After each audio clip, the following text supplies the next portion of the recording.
We now return to steam on Modern Marvels.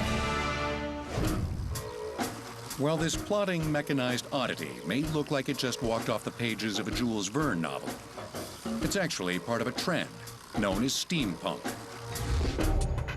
The term has been around since the late 1980s to label contemporary drawings and objects designed with a pseudo-Victorian bent.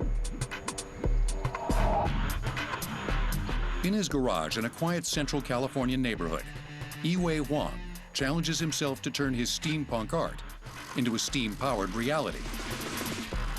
I've drawn steampunk kind of inspired art pretty much all my life, drawing old robots and stuff that uses old Victorian technology.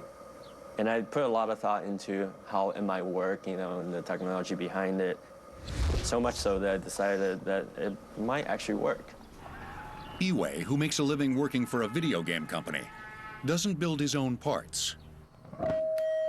And the miniature steam engines he uses come from hobby stores. It's the unusual ways he cobbles everything together that grabs people's attention. This one actually won the Best of Show in Robo Games a couple years back. It's in the shape of a trilobite, which is a prehistoric animal. Steam is very intriguing because you get to play with fire, you know, and you get to play with something that's a little bit dangerous, a little bit unusual. It's all visual. You can see it, you can smell it. So this is the Steam Rover. It's basically a steam engine powered, it's 6-wheel drive, 4-wheel steering, little steam machine. It's one of the more powerful ones I have, and it's just a blast to drive around.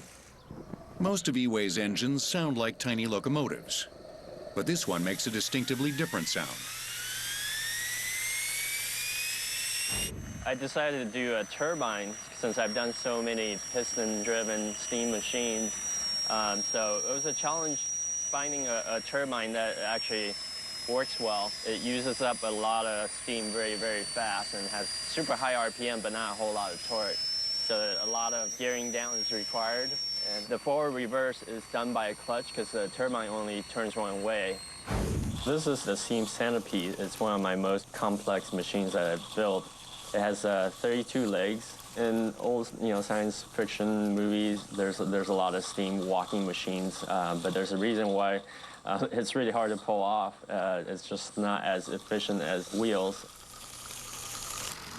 I-Wei has managed to get even his most complex designs up and running on a small scale. But what about a full-sized version?